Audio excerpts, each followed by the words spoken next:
Thank you, Presiding Officer. The Standards, Procedures and Public Appointments Committee is proposing two sets of rule changes relating to legislation procedures. The first is to implement some of the recommendations of the Committee's inquiry into legislation procedures. Many of our recommendations do not require changes to the Parliament's rules, but we think there could be better information about legislation procedures to encourage the public to engage with us.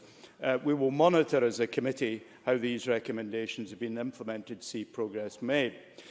Certain other recommendations do require standing order changes. First, we recommend a rule change to bring forward the deadline for lodging amendments at stage 2 by 1 day, making it 4 sitting days. We also recommend a similar change at stage 3 to bring forward the deadline from 4 to 5 days. The purpose of the change is to allow more time for MSPs and others to understand the amendments before a decision is taken on them. We are also proposing a rule change to require a wider range of delegated powers to be explained in the Delegated Powers Memorandum. We also recommend changing the rules to require all public bills containing delegated powers to be accompanied by a Delegated Powers Memorandum, not simply Scottish Government bills. We are proposing to change the deadlines for producing revised or supplementary Delegated Powers Memorandums and revised or supplementary financial memoranda.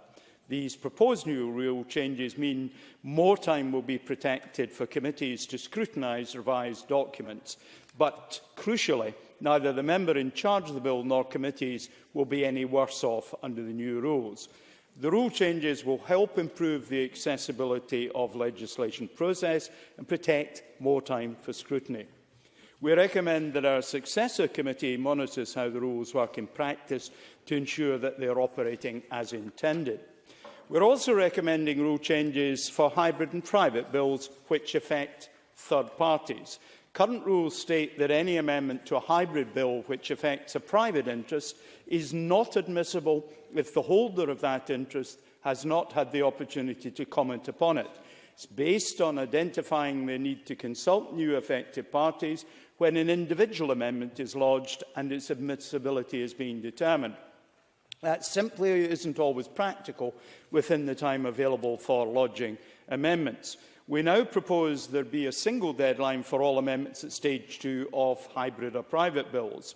The committee will reach a view on whether any amendments lodged adversely affect private interests. If the hybrid or private bill committee decides that one or more amendments do adversely affect private interests, the committee will decide whether the amendments have merit. If they decide that they have merit, the process of debating and deciding on amendments would be put on hold until those affected have had the opportunity to lodge objections to and give evidence on these amendments. If the committee decides that an amendment does not have merit, the amendment will fall at that point. The advantage of this approach would be that if there are several amendments which adversely affect private interests, they would all be identified at one point and consulted on at the same time, thus minimising the delay in the progress of the bill. Presiding Officer, I am pleased to move motion S4M-15868 that stands in my name.